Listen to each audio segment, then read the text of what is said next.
안녕하세요. 오늘도 사연살롱을 찾아주셔서 감사합니다. 동네에서 카페를 운영하고 있는 여성이에요. 대형 프랜차이즈 카페는 아니고 아르바이트생 2명을 두고 있는 작은 카페예요. 가게에서 파는 케이크와 쿠키는 모두 제가 직접 만들고 있어요. 2아이를 키우는 엄마다 보니 내 아이들 먹일 간식 만드는 마음으로 만들고 있죠. 솔직히 아이들을 키우면서 카페를 운영하는 건 쉬운 일은 아니에요.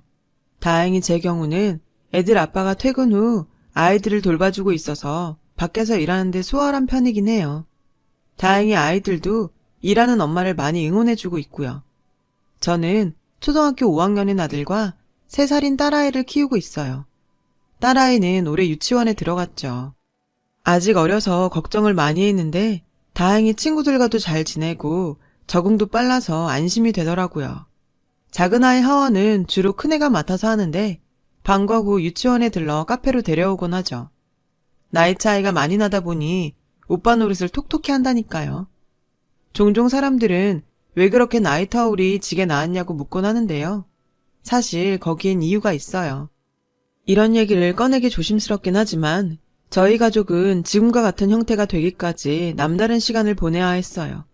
그리고 그 시간들은 그리 행복한 기억은 아니었어요. 저희 아빠는 제가 10살이 되던 해 교통사고로 세상을 떠나셨어요. 하루아침에 가정을 잃은 우리 가족은 슬픔에 빠져있을 여유도 없이 냉혹한 현실에 맞닥뜨려야 했어요. 엄마는 여자 혼자의 몸으로 저와 언니를 키우시느라 고생이 많으셨죠. 다행히 저희 집 형편이 좀 괜찮은 편이었고 가해자로부터 합의금과 보험금까지 받아서 생활에 어려움은 없었어요.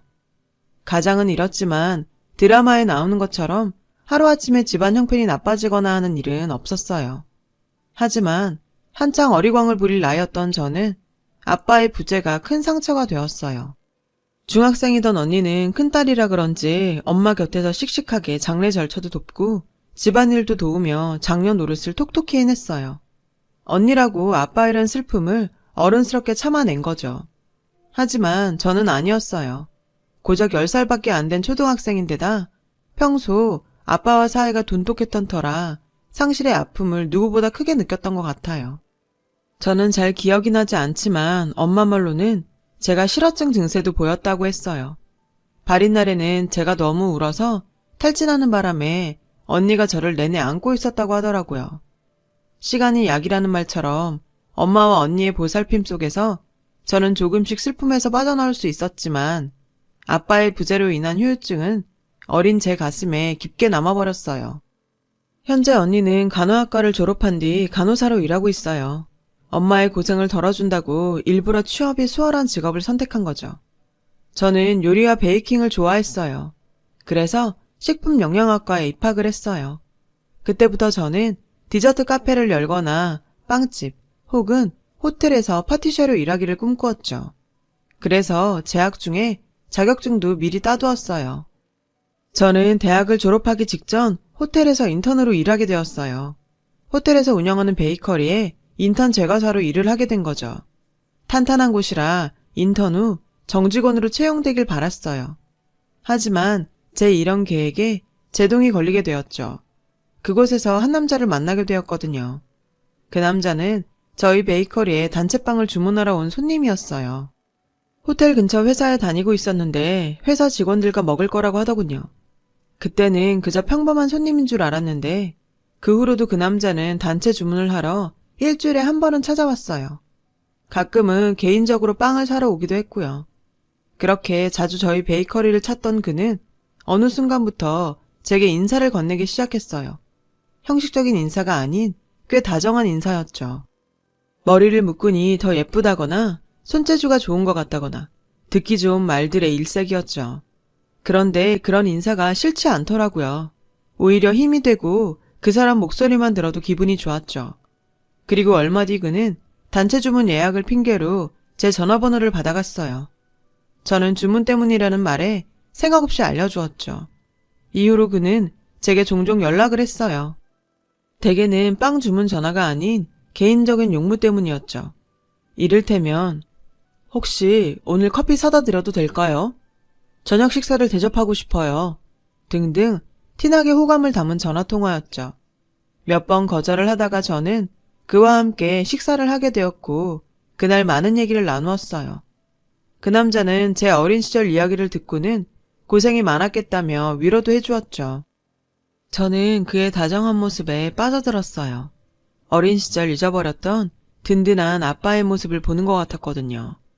결국 한 달도 안 돼서 저는 그와 교제를 하게 되었어요.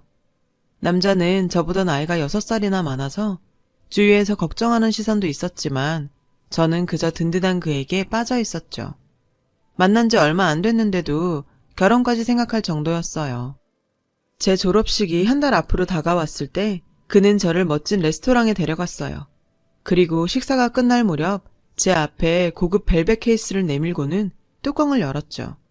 그 안에 빛나는 반지가 들어있었어요. 소라야, 오빠랑 결혼해 줄래? 청혼을 받은 저는 눈물을 흘렸어요. 제가 그토록 꿈꾸던 순간이었으니까요.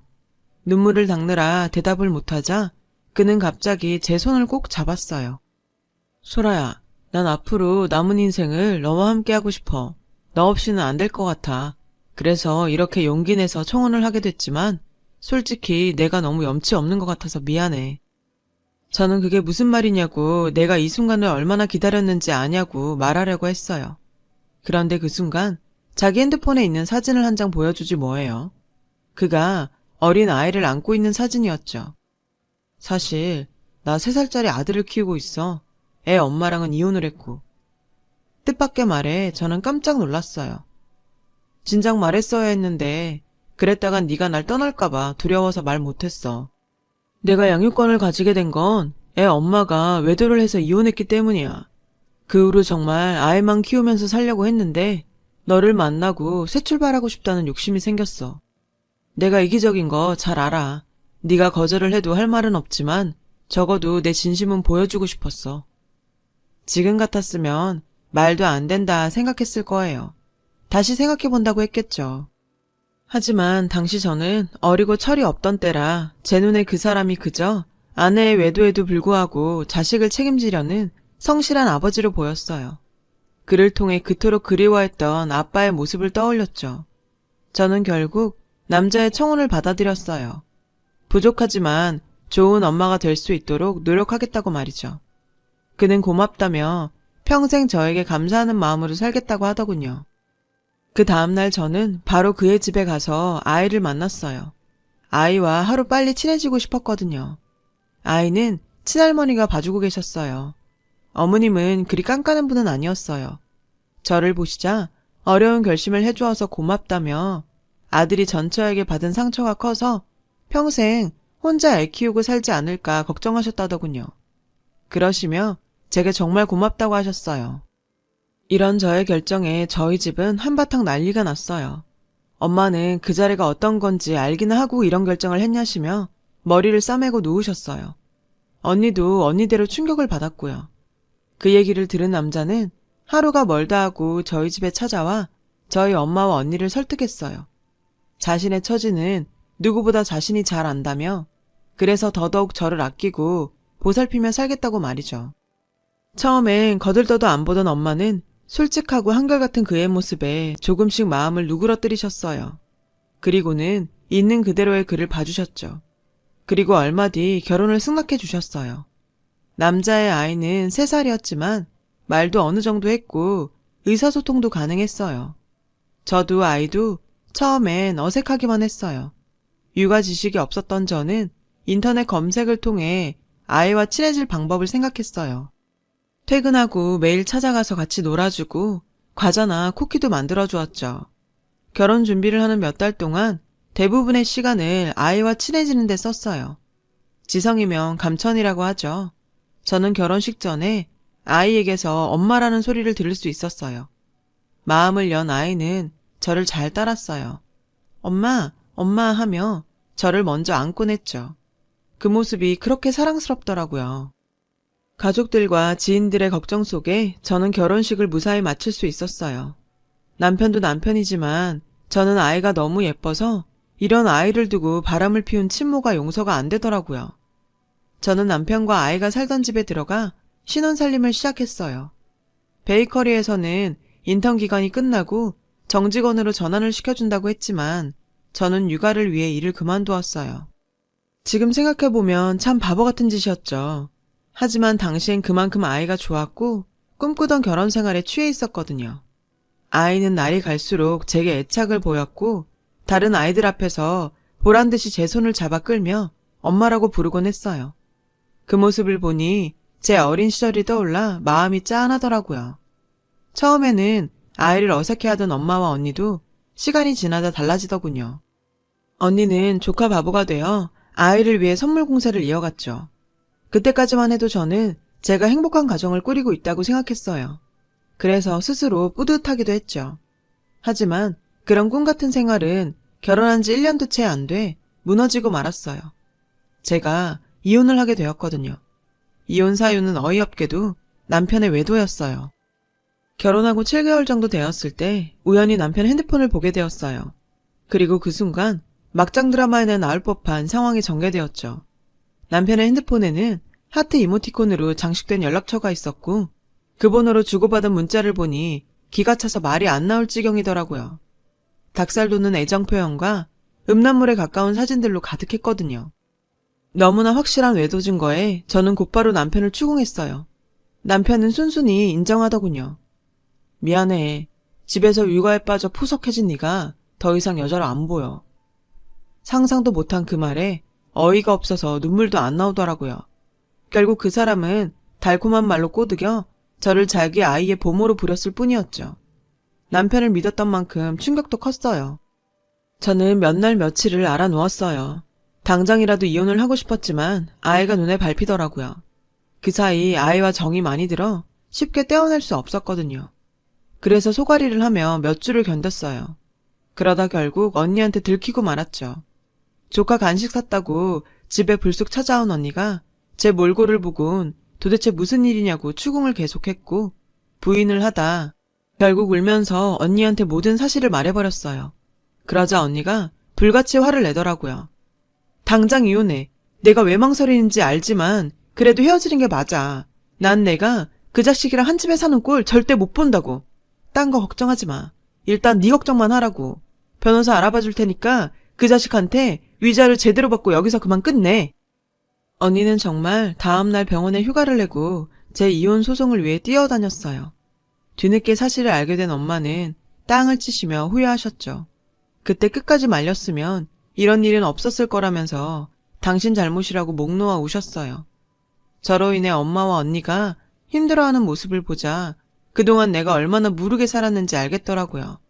그래서 마음 독하게 먹고 이혼 소송을 진행했어요. 남편이 유책 배우자였기 때문에 위자료를 받고 이혼할 수 있었어요. 하지만 제게 양육권이 없었기에 아이와는 이별을 할 수밖에 없었죠. 이혼이 성립되고 제가 집을 나오던 날 아이가 저한테 매달리며 자기도 엄마 따라 가겠다고 엉엉 우는데 어찌나 마음이 아프던지 눈물을 참느라 아이와 작별 인사도 제대로 못하고 서둘러 집을 나와야 했어요. 결혼을 하고 직장을 그만둔 상태여서 1년 만에 다시 직장을 구해 일을 시작했어요. 호텔로 돌아가지는 못하고 동네에 있던 빵집에 취직을 하게 되었죠. 저는 한동안 우울증에 시달려야 했어요. 한때는 일상생활이 힘들 정도였어요. 악몽도 자주 꾸고 툭하면 울기도 했죠. 그런 제 모습을 보던 언니는 심리상담을 권유했어요. 처음에는 사양했는데 점점 심해져서 결국 상담을 받게 되었어요. 1대1 상담도 받고 때로는 그룹 상담도 받았어요. 처음엔 도움이 될까 했는데 어느 순간부터 속마음을 터놓게 되면서 마음속 응어리가 조금씩 풀리는 것 같았어요. 그래서 적극적으로 참여했죠. 그룹 상담을 받다가 그곳에서 한 남자를 만나게 되었어요. 저보다 4살 많은 그는 몇 년 전 친누나를 떠나보낸 뒤 지켜주지 못했다는 죄책감에 힘들어서 상담치료를 받고 있다고 했어요. 사인은 심장마비였어요. 그것도 과로로 인한 심장마비였죠. 몸 안의 장기가 엉망이었어요. 특히 소화기관은 다 망가져 있었죠. 누나의 괴로움을 알아주지 못했어요. 한동안 자괴감에 빠져서 일상생활도 힘들고 사람 만나는 것도 힘들었어요. 자포자기하는 심정으로 여기 왔는데 많은 분들의 위로에 많이 울었어요. 남자는 눈시울을 붉히며 말했어요. 그 남자는 상담을 거의 마치고 수료를 앞두고 있었어요. 짝을 지어 상담하는 시간에 저는 그와 짝이 되었고 조심스럽게 제 사연을 털어놓게 되었어요. 제 얘기를 들은 그는 제 손을 잡고 저를 안아주더군요. 그리고는 촉촉한 눈으로 제게 그러더라고요. 잘 견뎠어요. 용기 내서 이렇게 나와주어서 고마워요. 살아줘서 고마워요. 그 말에 저도 모르게 눈물이 흘렀어요. 살면서 누군가에게 이렇게 진심 어린 위로를 받게 될 줄은 몰랐거든요. 그날 우리는 연락처를 교환했고 밖에서 둘이 따로 만나기로 했어요. 그렇게 만남을 이어가다 보니 서로에게 호감을 가지게 되었고 자연스럽게 연애를 하게 되었죠. 사실 조금 두려웠어요. 이번에도 상처를 받게 되면 어쩌나 두려웠거든요.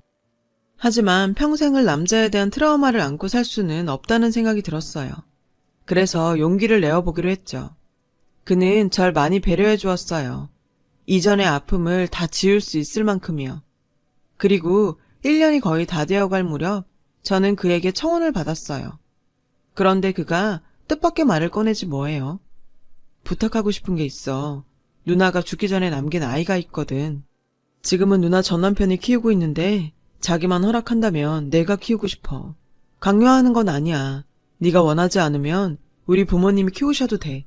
애 얼굴도 안 보여줘서 부모님이 상심이 크거든. 그래서 조카를 데려오려고 소송을 할 생각이야. 그러자면 법정 공방도 있을 테고 많이 소란스러워질 거야. 난 자기가 그걸 이해해줬으면 하는 마음에서 얘기하는 거야.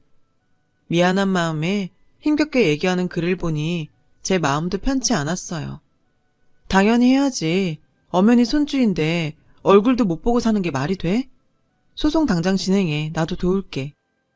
그렇게 우리는 결혼 준비와 법정 싸움을 동시에 진행하게 되었어요. 결혼식을 한 달 앞둔 어느 날이었어요. 법원 출석 날짜가 잡혔어. 저는 법원에 같이 가겠다고 했어요. 저는 법정 뒤쪽에 자리를 잡고 앉았어요. 잠시 뒤 신우이의 전 남편이 들어왔어요. 그 순간 저는 입을 틀어 막았어요. 법정에 들어온 그 남자는 다름 아닌 제 전 남편이었거든요. 제가 충격에 빠져 있는 동안 제 약혼자는 판사 앞에서 열변을 토했어요. 자신의 누나는 남편의 외도로 우울증에 시달렸으며 양육권을 얻으려 밤낮 없이 일하다가 심장마비로 죽었다고 말이죠. 현재 친부가 아이의 양육권을 가진 상태로 외삼촌인 자신과 외조부모의 접견을 막고 있어서 몇 년째 얼굴조차 못 보고 있어서 이렇게 소송을 진행하게 되었다고 말했어요. 그러자 전 남편이 반론하더군요. 제 전 아내는 산후우울증이 심했습니다. 제가 아기를 신경 쓰느라 아내를 돌보지 못한 것은 잘못했지만 외도라뇨? 제가 외도를 했다는 증거가 있습니까? 약혼자는 자신의 누나가 이혼 전에 저 인간의 외도에 대해 얘기하며 힘들어했다고 항변했어요. 그러자 전 남편이 뻔뻔한 낯짝으로 물증을 대라고 소리치더군요. 그날의 재판은 별 소득 없이 끝이 났어요. 재판이 끝나자 전 남편은 쌩하니 법정을 나가버렸어요. 제 약혼자는 축 처진 어깨로 제게 다가왔죠. 변호사 말이 물증이 없으면 어려울 거라고 하더군요. 그리고 2주 뒤 재판이 재개되었어요.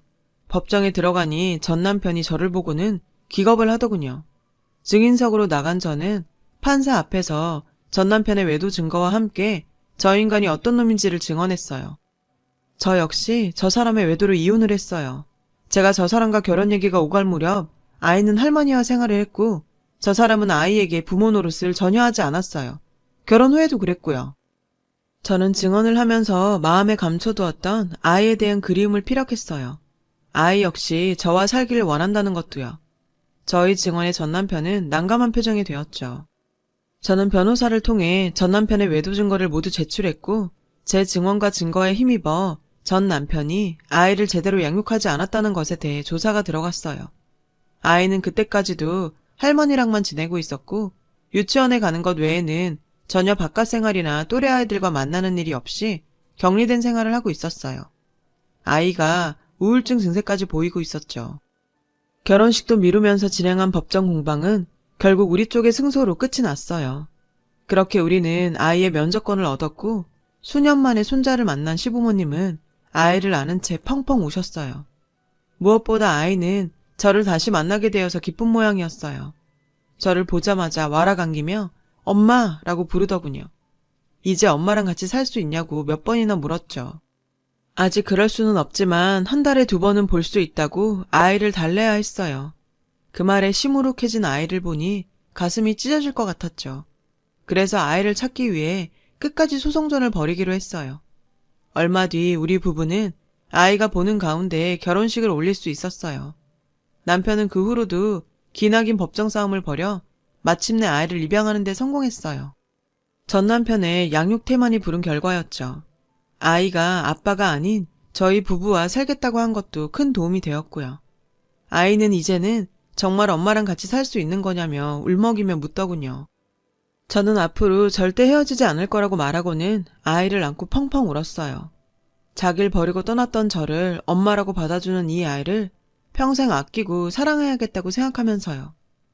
시간이 흘러 현재 우리 집은 식구가 늘어서 4식구가 되었어요. 그 사이 제가 딸아이를 낳았거든요.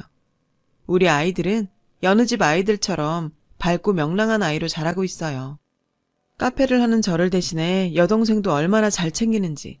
우리 아들이 아니었다면 저는 지금처럼 밖에서 일을 할 수 없었을 거예요. 제게는 세상 둘도 없는 든든한 아군이죠. 우리 가족은 엄청난 시련을 겪어서야 지금의 행복한 삶을 얻을 수 있었어요. 앞으로도 크고 작은 시련들이 수시로 닥치겠지만 그래도 온 가족이 똘똘 뭉쳐서 잘 헤쳐나갈 거예요. 저의 사연을 들어주셔서 감사드려요. 여러분도 사랑하는 가족과 함께 오늘도 행복하시길 바랍니다. 여러분, 사연 댓글에 응원과 현명한 조언 부탁드려요. 좋아요와 구독은 저에게 큰 힘이 됩니다. 오늘도 좋은 일 가득하세요.